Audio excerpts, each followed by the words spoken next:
Michael Verney, who's going to be Hurler of the Year this year? It's a fair question.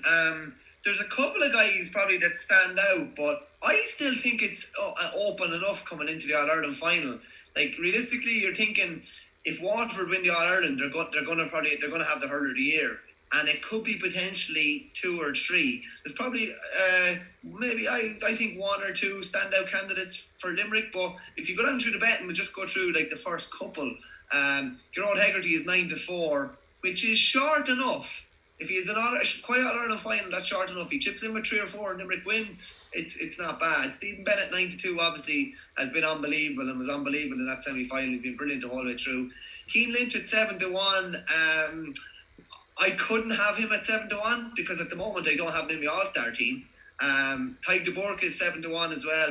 Aaron Gillane 8-1, which I think is bizarre because at the moment neither of us had Gillane in our All-Star team. So I do think the betting is a bit skewed there. What do you think? Yeah, I have it up on screen there actually, the doc that I was using.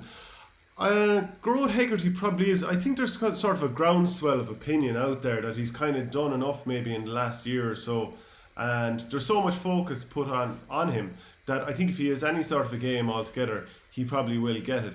Stephen Bennett, I think his season, like he's been, on the whole, he's been brilliant, but there's been ups and downs within it as well. But if he scores a goal and if Watford win, I think he's going to be hard to stop. Now the Aaron Gillane one is interesting because we had comments in from different people, and some people giving out that you didn't have him in your team of the year so far, your early All-Stars, and the same with mine.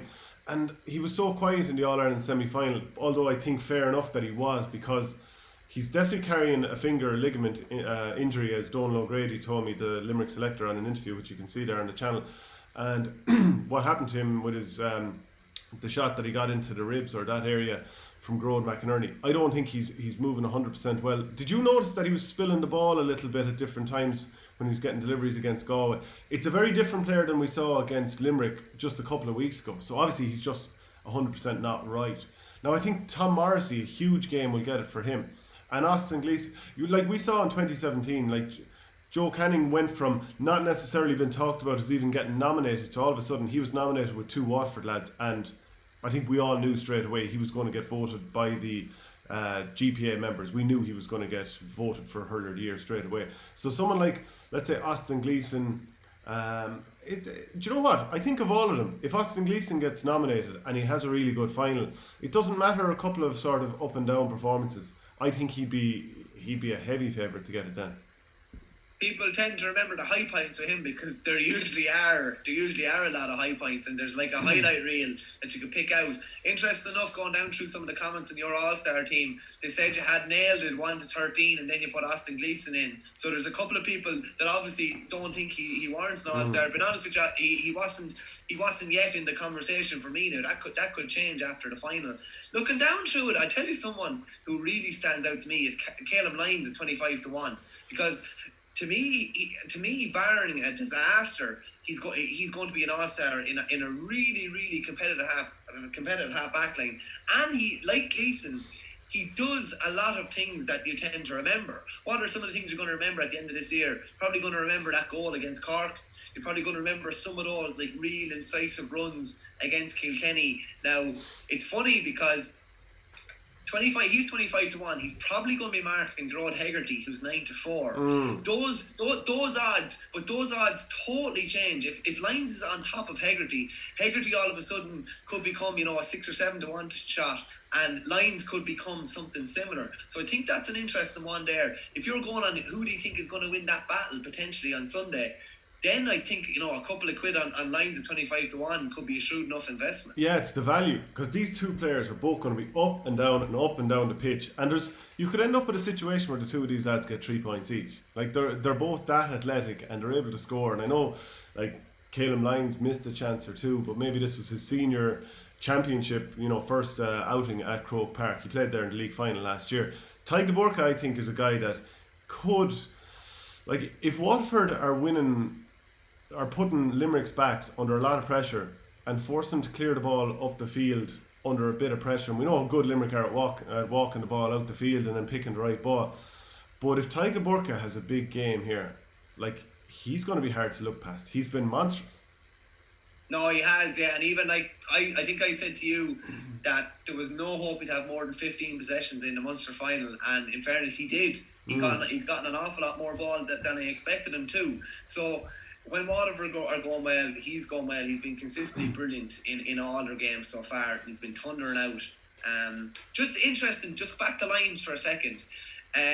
If Waterford are to have a game-winning play, there's a fair chance that he could be central to it. So I'm actually quite tempted. I might make a small investment when we finish this video here. Similarly with Gleeson as well. If there's to be a game-winning play, they're likely to be at the heart of it. There's some little stroke of genius maybe to break the Limerick line and get a goal. So there definitely is value there to be got. There's one I like down at the very end though. I have to say, when we're going down through our teams, there's probably 4 or 5 that were guaranteed to be on our All-Star team, and I think Nicky Quaid was definitely one of them, because I think not definitely, Stephen O'Keefe is in with a shout, but I definitely think if he keeps a clean sheet and his puckouts go well in the All-Ireland final, and maybe he makes a save or two if Waterford do break the line, I think he's huge bet 100 to 1.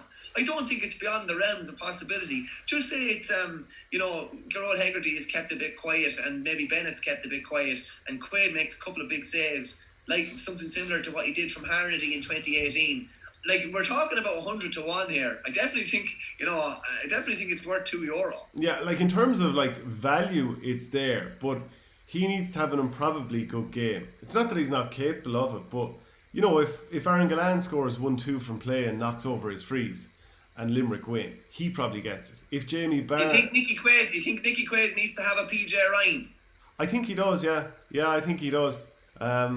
Because over the course of the season, he's been so good and so solid and all that. But I can't think of too many Harnedy-esque saves that he's had to make this season. So for an All-Star, sure, he's right there. He's right up the top. But for Hurler of the year, I don't think so. Jamie Barr... The only thing I'd say about that, Shane, is that we obviously had a goalkeeper as footballer of the year last year. And just... But is that because nobody obvious stood out? There are lads fairly obviously standing out here. There mightn't be at Sunday evening at 5 o'clock though. There could be a potential opening, and I think even the analysis video that you did with Sean Flynn on the puckouts as well will show you how big of an element that is to the game now too. So I think I'd have a cheeky little, as one of the boys always says to me, I'd have a cheeky fiver. Yeah, like Tony Kelly's probably not going to get it. He hasn't. I mean, it's only about 3 weeks ago that he played, but I think the recency bias means he's not going to, and obviously being injured against Watford played its part. Sean Finn 25 to 1, not bad either. I mean, if he has a barnstorming game, people might start talking about him. Kyle Hayes, he's very big in the conversation at the moment. But of course, the big problem is if you've Ty de Burka, Caleb Lyons, Diarmuid Burns, and Kyle Hayes. 4 into 3 for the half back line won't go. I don't want to see a situation where a wing back or a half back is put into the full back line, because then that's like ignoring the reality of playing in the full back line. It's a very different task, and in many ways it's a far more difficult task because you're isolated against a class player. Good ball maybe going in. So to then just give that award to a half back to me isn't right. Yeah, 4 into 3 is not going to go on the half back line, but I hope they don't pick it as someone going into the corner and just a full back line. It's not in any way realistic as well. Do you think Jamie Byrne can win it here?